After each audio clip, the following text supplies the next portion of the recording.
Spoilers for it. Welcome to Derry, Season 1, Episode 1. So if you don't want to be spoiled, just click off the video and don't watch. I'm going to give my thoughts from beginning to end. So the notes that I wrote down are as I was watching it, so I'm going to go in that order. In the beginning, there are people watching a movie, and then there's this dude that was smooching up a storm on a girl's neck while she was chewing some gum. At first, I was like, okay, this dude is just giving her a hickey, but it did not look like that. It was like he was licking up a tub of ice cream. So, I don't know. It looked like he had her neck and mouth mixed up in his head. And then there's this kid sucking on what looked like a pacifier, and this wasn't no baby, okay? He looked like he was in middle school. And this kid sneaks into the theater to watch a free movie every now and then. Apparently, his family is struggling, and this is his third time in the theater. He gets chased off by one of the staff who works there, and he hides behind one of those cardboard cutouts that advertise a movie in a theater. And it's a really good hiding spot that he went to, because I thought he ran out the door and didn't just left. But like, I don't know, maybe it was like how the camera moved or something, but I didn't even notice that he went in there. So that was a pretty good on him. So there's a girl in the theater that sees him hiding behind the cardboard cutout, but doesn't tell anyone he's there. So he tries to get away secretly after that, but the staff member chases him out the theater, and he says, "Next time I'll call the police." And I'm thinking to myself, why didn't he call the police when he saw them the third time? Right? He could have called the police the first time to properly address the situation, but didn't. But no, that's on him. So now the kid is walking off somewhere at night in the cold, sucking on his pacifier. And I think the reason why he has his pacifier is because it's trying to like imitate Bill's disability in the first It movie. You know how Bill was like stuttering at first, and then over time he overcame it. So I'm thinking that maybe, well, at this time when I was watching it, I was like, maybe he'll overcome it in the future. But we'll see, why that thought is just incorrect later on. So he tries to hitchhike once, but it doesn't work. But it works the second time, and he passes. When he's trying to hitchhike, he passes by a sign that says "Welcome to Derry." And the second time that it works, when he's hitchhiking, in the car, there's a family. There's a dad. There's a mom that's pregnant. There's a girl, and there's a boy. And the family is heading to Portland, so the kid tags along. And then the radio starts. And it starts talking about radiation, cancer, and birth defects. And isn't this the 60s? Turn on the Beatles or Elvis or something. No one wants to hear that on the radio. So the mom, or I think it was either the mom or the daughter that said, yeah, can we change this? It's giving me the creeps. So the dad goes like, okay, yeah, I'll change it. So she changed it to some tunes. I don't know what was playing. It sounded pretty good. And all of a sudden, the girl in the, I should explain the seating arrangement in the back. So in the front of the car, the dad is driving and the mom's on the right side. And then in the back of the car, the kid that's sucking on the pacifier, he's on the right side of the car. So he's next to the window. And then the daughter is in the middle, and then her brother's to the left of the car.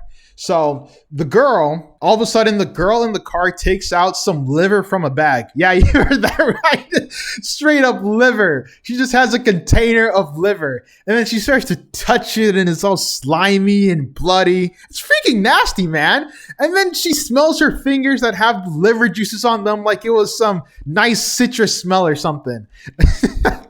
I'm like, is this Welcome to Derry, or did I stumble on a weird Netflix series? So the kid was staring at her the entire time, the kid that's hitchhiking. And I would be as concerned as him. He's looking at her and he's like, whoa, what the heck? What's going on? So then she starts to so when she notices that the kid is staring at her, she starts to put her fingers toward his face. And that's very disgusting, by the way. That's like a personal bubble. Do you mind? And she only stops to yell at her brother, who's trying to spell trouble, because her mom told her brother to spell trouble in other words, because he's practicing his spelling. And when she yells at him, and she's pretty rude about it. She's like, "Shut up," or I don't think she says shut up exactly, but she was just being very rude about it. Like, dang, you could have been a bit nicer to him than that. So then we get a name drop for the girl. Her name is Arlene. The mom said, "Be nice to her." Then the mom said, "Be nice to him," which is the brother. Then Arlene says to the mom, "I am nice." Back. She says, "I am nice," back to the mom. And then she turns to the kid, the one with the pacifier. And then she says, "What I want to be." She says, "What I want to be." And that's the cue to leave right then and there. If I was that kid, I'm out. Arlene is sketchy. If I was the kid, I'm jumping out the car. Simple as that. I'm jumping out the car. I'm hitchhiking to a different place or with a different car. After this, they all start laughing at a joke that really didn't make any sense. It was about like gluing legs, and for some reason it reminded the dad of the mom. It really didn't make any sense to me. Maybe I'm too young to understand that joke, but it didn't make a lot of sense. And now this is where things get interesting. As they're driving, they somehow pass the "Welcome to Derry" sign again that the kid stumbled across before he started hitchhiking. Now the mom is telling the boy to spell some big boy words like vasectomy and necrosis. And then she follows it up with the words spell kidnapping, maggots, cadaver, strangulation. Mind you, the boy is spelling them correctly to a point where you think he should sign up for a spelling bee because he's pronouncing them perfectly. And the kid with the pacifier, he's like, "Let me out, let me out, let me out, let me out," and attempts to open the door, but the door doesn't open. So then the family starts spelling the word out. They start spelling the word out again and again like it's a ritual. And the kid starts to take matters into his own hands, which is pretty funny. And then he grabs the steering wheel and then he tries to, I don't know what he's doing. I think he's trying to crash the car or something. And I don't know what he was really going for there. While he was doing this, he accidentally hits the mother's pregnant belly, and the mother starts to give birth in the car, and it's really nasty. There's blood coming out of her vagina, and then this demon-looking baby with wings pops out, and then it has another head like on its chest. So there's two heads with the demon baby, and the umbilical cord is still attached to the mom, and the baby's just flying around in the car, causing chaos to everyone, and like everyone's like freaking out and laughing, except the kid. The kid with the pacifier is freaking. He's scared for his life. So the kid starts to suck on his pacifier to calm down. Then Arlene and her brother and the demon baby look at him like silently, like, "Oh, what's going on?" So I think maybe it's because since he's sucking on the pacifier and he also has his eyes closed, he is beginning to calm down, and they don't want him to do that. Maybe, I don't know, maybe it's like he's like starting to not fear them and he's trying to go to his happy place. That's what I think was happening. So then the demon baby lunges at him, causing the pacifier to fly out the window, breaking the glass before falling into the sewers. So let me say that again. So the demon baby lunges at him. He lunges at the kid, causing the pacifier to fly out the window. The kid is still in the car, and the pacifier flies out the window, breaks the glass before falling into the sewers. And then the title of the show pops up. So through all this, when I watched it, I was like, what did I just watch? Like Pennywise, he's been cooking up some horrendous scare tactics because this was very disgusting to look at. I'll see if I can put images on the screen from the show. I obviously can't show the video because the video will get taken down because I'm just uploading the entire thing. So I think I'll just do some screenshots or something if I can. So now things change as we see a young boy using a telescope to look at not a plane. I mean, not a phone. He's looking at a plane. This is 4 months later after the incident of the kid that was in the car hitchhiking. And we're now in April 1962. I think this is really cool what this boy is doing. It's the equivalent of bird watching, but with planes. And he has like a notebook and he writes down all the planes he sees with the date. And then we head to a United States Air Force base, and we are introduced to Major Hanlon and Captain Russo and Colonel Fuller. And they start cruising around the base and pass by a building called Special Projects. And that sounds interesting, right? The Special Projects building. And you would want to know more about it in the episode, but we don't get any information on it. After it was pointed out by Captain Russo, instead of like Colonel Fuller like talking about it, we get a ha-ha moment when Captain we gotta. I can't speak. So after Captain Russo pointed it out, Colonel Fuller said it was the special projects, base, and then that's all because he was asking about it, and we didn't get any information. So then we just get Captain Russo saying sounds special, and then that's it. So the person that's driving them around looks at Major Hanlon while he's driving. I'm like, look at the road, man. Like, look at the road. Like, you don't, like, I don't know how, you got to keep your eyes on the road, man. You can't be looking back when you're driving. There's like three, like, very important people in the car. So Major Hanlon is only living on the base temporarily because he's renting a house in Derry and he's waiting for his family to get here. Honestly, I feel like they could cut the entire segment out of the entire United States Air Force thing, and I feel like it wouldn't change anything for this episode. It feels out of place for a horror show. Throughout the episode, they keep going back to the United States Air Force Base, and I'm pretty sure that it's important. Obviously, right? I mean, it's not going to be there for no reasons, but I really do feel that it's out of place here. Like, I'm trying to get scared. I'm not trying to get motivated to join the military because, I mean, it looked really cool. I mean, with the scenes with the United States Air Force Base, the scenes are not bad. It's just, for me, it feels out of place. Maybe it has something to do with the It book. I haven't read it. Maybe the base is in there. Maybe it's connected or whatnot. Or maybe Stephen King, he mentioned it a while back, but that's just my thoughts on it. So the scene changes to high school where we meet a girl that's stared at by everybody. This is a normal looking person, so I didn't understand why everyone was staring, but later on, it does get explained why everyone is staring at her. And she gets pranked by having her lockers filled with pickle jars, and one of them falls out and breaks on the floor. And yeah, we will get to that part where why they put pickles in her locker. And this prank is benefiting her, honestly. If I was the girl, there were like 8 pickles in there. That's free food, guys. There's free pickles. But later on, yeah, I am going to explain why obviously she wouldn't take the pickles. But if that was me, I'm taking the pickles. Like, I'm going to put that on the sandwich and everything. So that really beats having your lunch money stolen by a bully any day of the week. So the girl's name is Lily, and her friend comes up to comfort her in the situation. And then we have the school mascot, Bert the Turtle, and he just gets disrespected by some teen for some reason because he smacks a paper out of Bert's hand when he's just showing school spirit by saying his slogan, duck and cover. It made me really mad because the mascot outfit looked really sick. So I didn't understand. And right next to Bert, he has a sign about nuclear safety, which reminds me of what was playing on the radio in the beginning of the episode before the dad changed it to some tunes.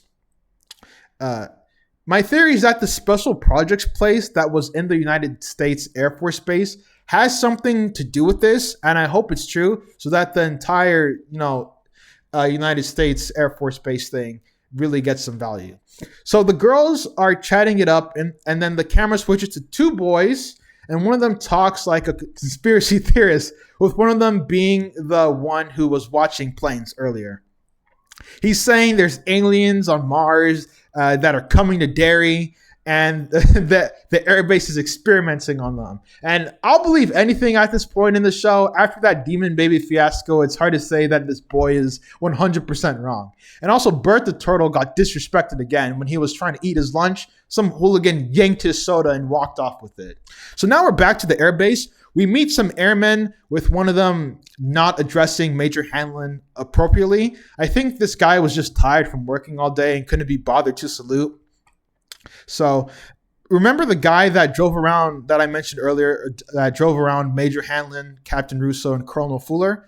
And he was like not staring at the road, and he was looking back at Major Hanlon. He started staring at Major Hanlon again. Like, calm down, brother. That's a human being, not an art piece. And he was just like, it's just intense stares that he's giving out.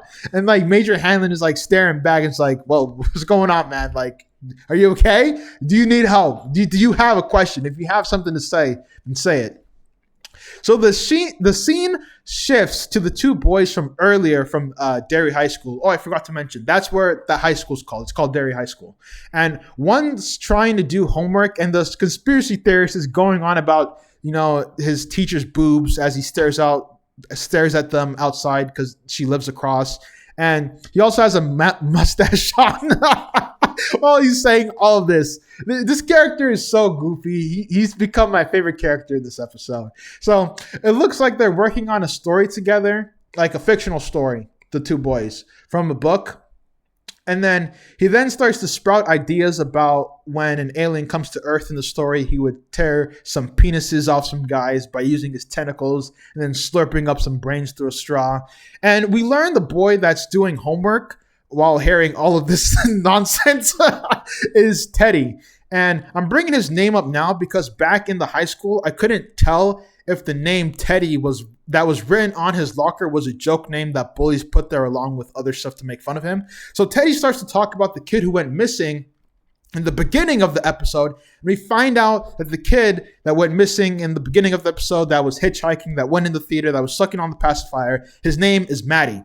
So the conspiracy theorist, the other kid, he hears this and he was like, yeah, that sucked, man. It sucks that he went missing. Anyways, I'll keep working on the art for the alien story. Oh my gosh, dude. I cannot take him seriously. And they start to argue about Maddie on what really happened to him and how they were paid in candy to go to his birthday because he had no friends. And this got me thinking, what if at the beginning of the episode, the girl that did not rat out Maddie told the staff where he was hiding, and maybe Maddie would not have been hitchhiking, which caused him to go missing, and maybe the police could have, taken care of him. But no, that's obviously not what happened. But maybe it would have been a different story. So we head to Lily's bathroom where she begins to have memories of Maddie. Maddie shows Lily. So in the memory that that's being shown through Lily, Maddie shows Lily a secret hangout that Phil, who is the conspiracy theorist whose name got dropped in that scene. So now I'll just be calling him Phil. And Phil and Teddy found a secret hangout, and Maddie brought Lily there, but without them knowing. So it's just Maddie and Lily up there right now, and it's at nighttime. So the secret hangout is the one that Phil was using to look at planes earlier in the beginning of the episode. And we get to hear some lore about Lily, about, why everyone was staring at her in school and why there was pickles in her locker. And what happened was her mom and her went to go pick up her dad from work, her dad's work is like centered around pickles. And as they were leaving, Lily forgot her mood ring inside, which was like a cheap toy. And her dad went back inside to get it. And then apparently he saw like a machine that wasn't working right. So the dad, it was in another section that he doesn't usually work at, or he doesn't work at all. He works in a different section, but he just wanted to help the guys to help them fix the machine. So the dad climbs in to fix it, and he ended up dying in the process because the machine started. And then I guess he just got demolished. He got smushed. So Maddie tries to kiss her after that, then gets hit with the classic friend zone. I don't know why Maddie just all of a sudden just decided to kiss her.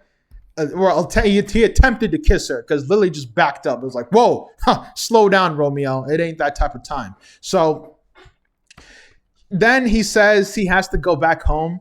Actually, no, he tried to kiss her because he was saying oh no, it wasn't your fault. That shouldn't have happened. And I guess he just kind of saw it as his moment to do that. But, that didn't work out well. So then he says he has to go back home, and then the memory ends. So now we're back in Lily's bathroom, and we see that she wears a bracelet with a turtle keychain that Maddie gave her earlier because they were talking about, they were opening up some toy, I don't know, some gimmick thing. And then they traded each other because Lily always got a rocket ship out of the bag, and then Maddie got a turtle. So then they traded it, and now Lily always wears that bracelet that has the turtle on it. So back in the bathroom, her mom talks to her about visiting her dad's grave. Lily hasn't visited it once, and it's been a year since her dad died, and her mom tries to reassure her before reminding her to take her medication. After that, she leaves. And now the scene does a whole 180. The freaking shower drain starts talking in Maddie's voice.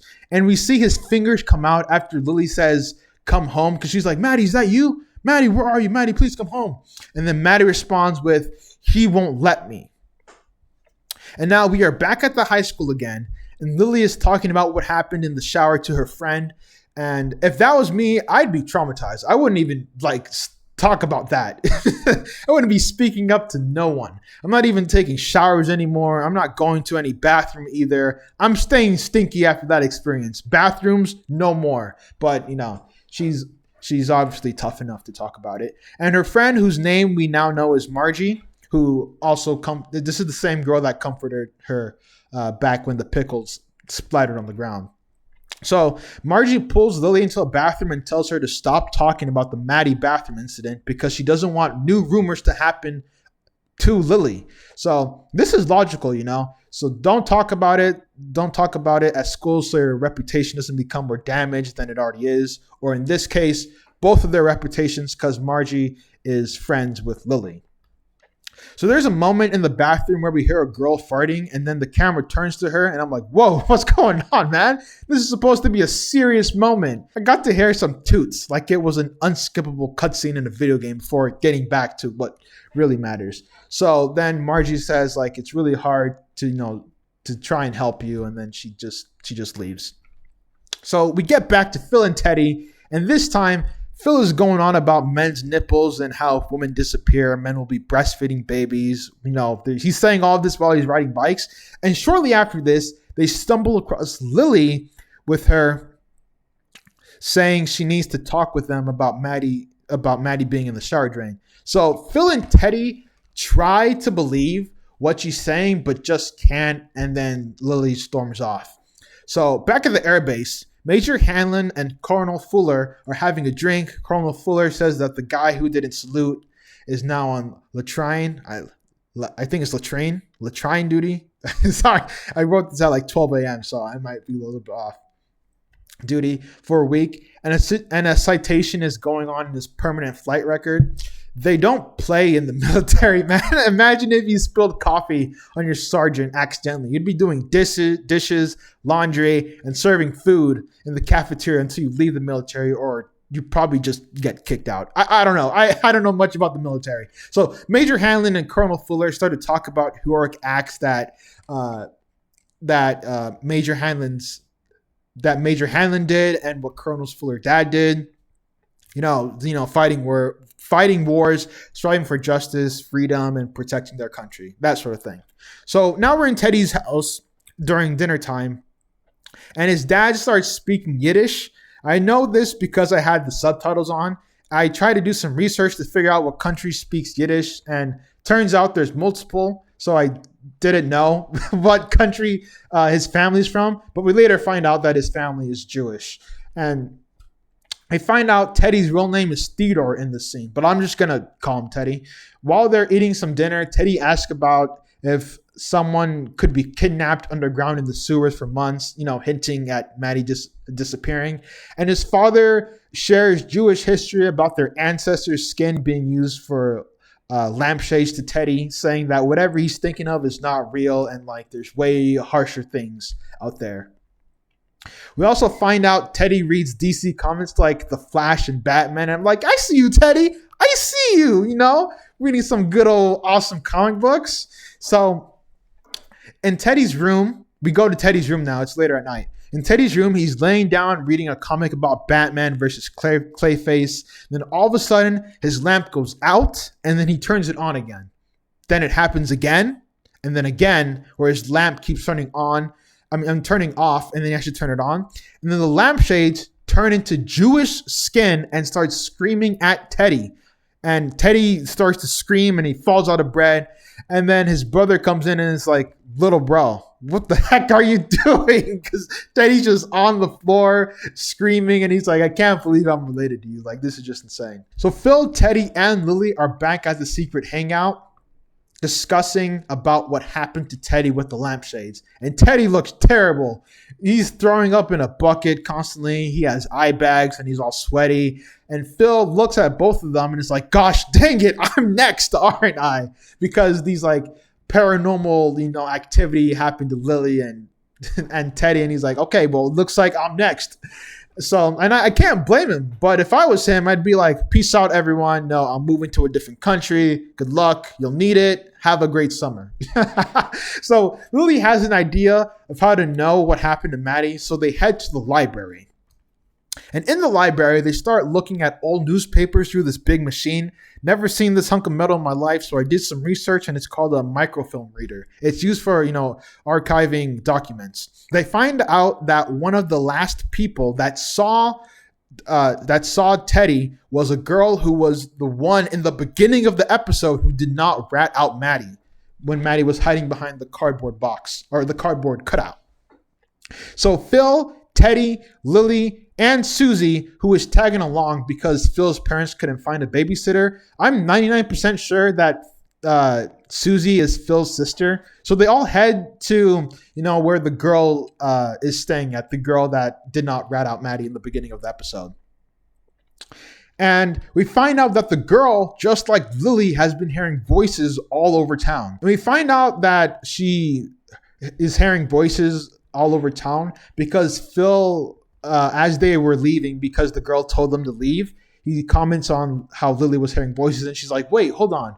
You guys heard it too? So because of Phil, we got a full squad now. We got 5 people on the team. So thank you, Phil. So at the airbase, we have Major Hanlon. He's trying to go back to sleep, but the wind from the window is bothering him, so he goes to close it. As he turns around to go back to bed, we see what looks like some goons Batman would take care of outside the window. These dudes do not look scary, man. If I could show a picture of what they look like, they look like they came straight out of the CW Flash show. So these goons break in and start beating Major Hanlon up, demanding all the specs on the new plane that he's supposedly supposed to drive or supposed to fly. And I have one thing to say about all of this. What the heck does the entire airbase arc have to do with the show? It's not making any sense. I'm being served like nothing burgers every time we go back to this. This better be really important later on. So then there's an action scene, and even Captain Russo joins in by busting down the door. The goons leave, and Major Hanlon and Captain Russo chill on some beds. And I'm like, what? Get up, report this ASAP.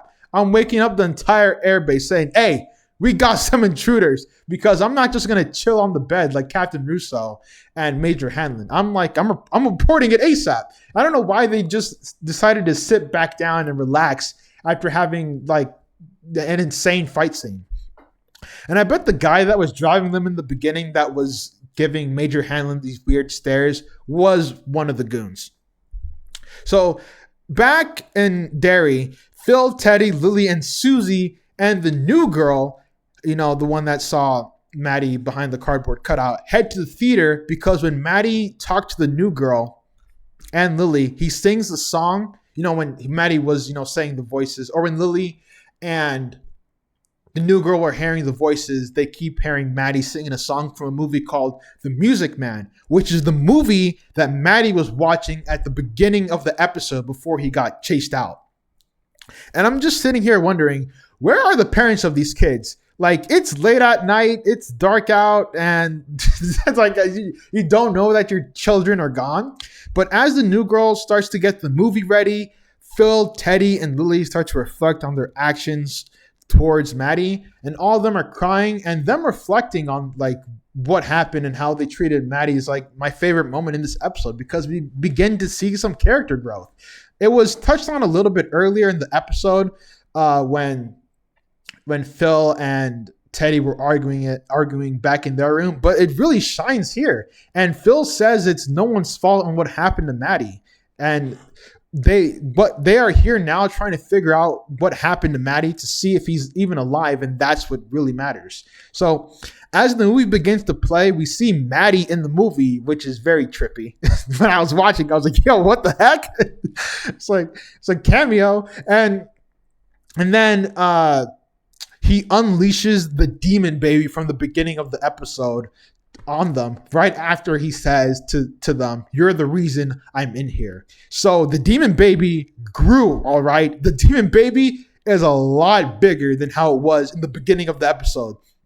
In the beginning of the episode, I would say the demon baby was like the size of like a folder. like an average folder, and now the demon baby is bigger than like all four of them that are all five of them, all five of the kids that are in the theater.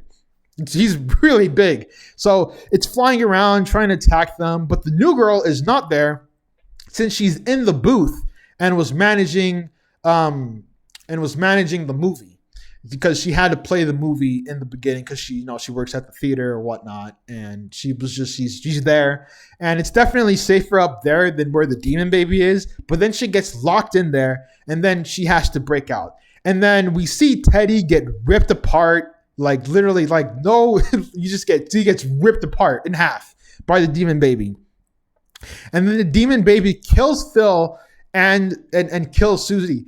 It feels like death wasn't like shown in the episode, but I'm assuming that he died because when the new girl and Lily escape, I don't see Phil with them.